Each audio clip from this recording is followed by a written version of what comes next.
You know that you need to make a move, but by the time your workday ends, you have nothing left. You sit through meetings, solve problems, manage people, meet deadlines, and by the time you get to 8 p.m., you're supposed to work on your job search? That's tough. So you tell yourself you'll do it on the weekend. Then the weekend comes and you need to take a rest. You need to recharge. Then Monday arrives and you start the same cycle. If that's you, you don't need more motivation. You need a job search that works with limited time and energy. I'm Danielle Bradley and I'm a career coach for mid-career professionals, and I see so many of them know that they want to make a move, but they just cannot muster the time and energy that it's going to take to land a new job in this market. So here's where I would start. You only need 3 to 5 hours per week, not per day, per week. We want to build on the energy that you have. So the first thing that I encourage you to do is stop measuring your job search by the hours spent. A lot of traditional job search advice kind of goes something like this. You apply to 10 jobs per day, you customize everything, and you spend hours searching and researching. That may sound productive, but if you're already working 50 plus hours per week, there's no way you're going to be able to sustain this. And then something worse happens. You miss your target, you start to feel guilty, you get down on yourself for not being able to get this done. After all, you are a high performer.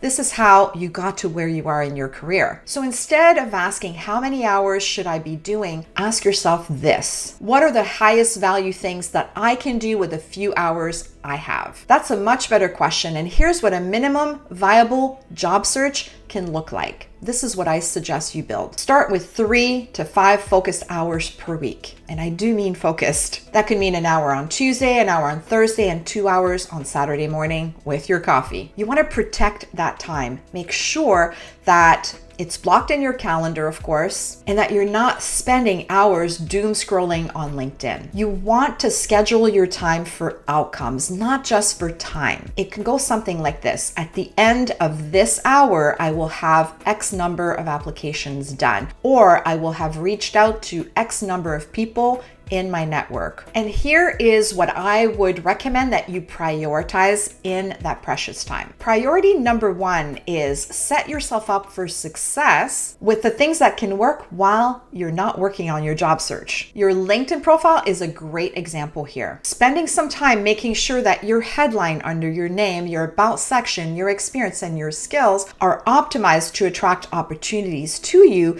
is going to be a huge time saver in your job search. It's worth dedicating a couple of hours to making sure that recruiters and hiring officials can find you on the platform and reach out to you for roles that are going to be a fit for what you're looking for. Priority number 2 is having the right conversations. You don't need to network every single day. Start with doing this once or twice a week. Reach out to people that already know your work. Clients are another great example. A 20-minute conversation with someone who already knows and trusts you can connect you with people and open up opportunities that are part of that hidden job market where roles are not posted. And you don't need a complicated script for that. You can say something like this when you reach out: I'm starting to think seriously about my next move and I'd love to catch up with you. Would you have 20 minutes sometime next week? That's enough to get started. Priority number 3 is apply selectively. If you're exhausted, mass applying is going to make things worse. It's best to apply to a handful of roles that are truly a fit for what you're looking for than randomly applying to 20 roles because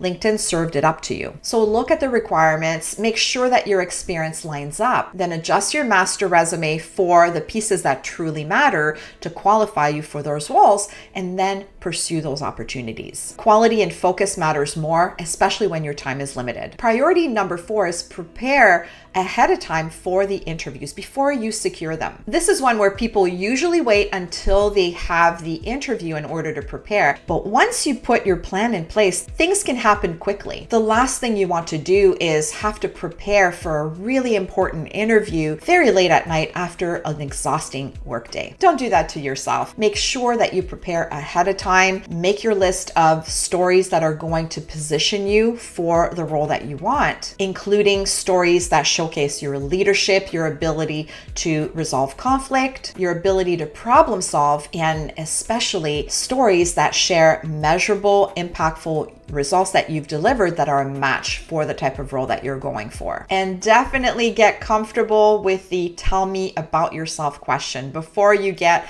on a Teams or Zoom call. So when the interview comes, you're refining instead of starting from zero. Now let's talk about protecting your energy. You may not need more time in your job search. You may need to move your job search to a better time of day for you. If you find yourself completely exhausted at 8 p.m., don't schedule your job search at that time. For many mid-career professionals, 30 minutes before your workday in the morning can be super productive. Here's another thing that makes everything easier. Batch your tasks. Don't try to do all the various things in your job search all one after the other. You don't want to be working on your resume, applying to roles, reaching out to connections, all in the same time slot. That's exhausting because you're task switching, and we know that's not efficient. Instead, schedule time specifically for networking, for applying to roles, for updating your materials, for interview preparation, and decide ahead of time what each time slot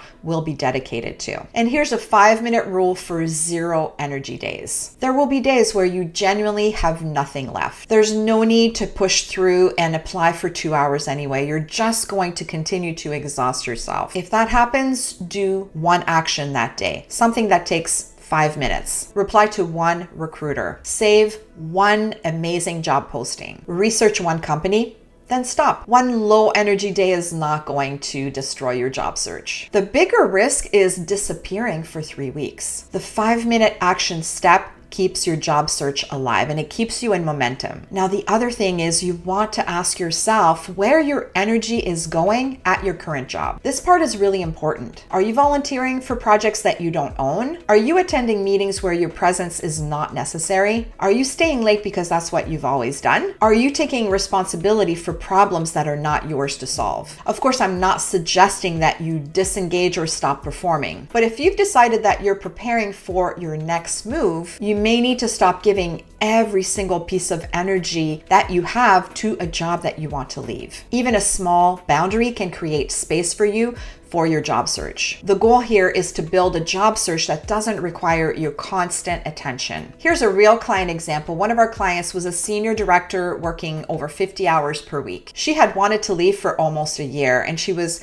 telling herself regularly, I'll start next month, but next month never came. She didn't feel like she had the bandwidth to do it. So I encouraged her to stop building a job search around time that she didn't have. So we optimized her LinkedIn profile over an hour. We helped her to identify 15 people in her network, and we set a goal of just having 2 conversations per week. And she selectively applied to roles that she saw online that were a strong fit for what she was looking for, and she was a strong fit for them as well. Within 6 weeks, she was in process with the company and landed an offer shortly thereafter. At no point was she spending 15 to 20 hours per week on her job search. It was usually 3 to 5. The difference was how that time was spent. So here's what you can do this week. Don't try and fix your entire job search overnight. So pick 4 things. Number 1, block 3 to 5 hours in your calendar. Number 2, block an hour or 2 to optimize your LinkedIn profile. Number 3, identify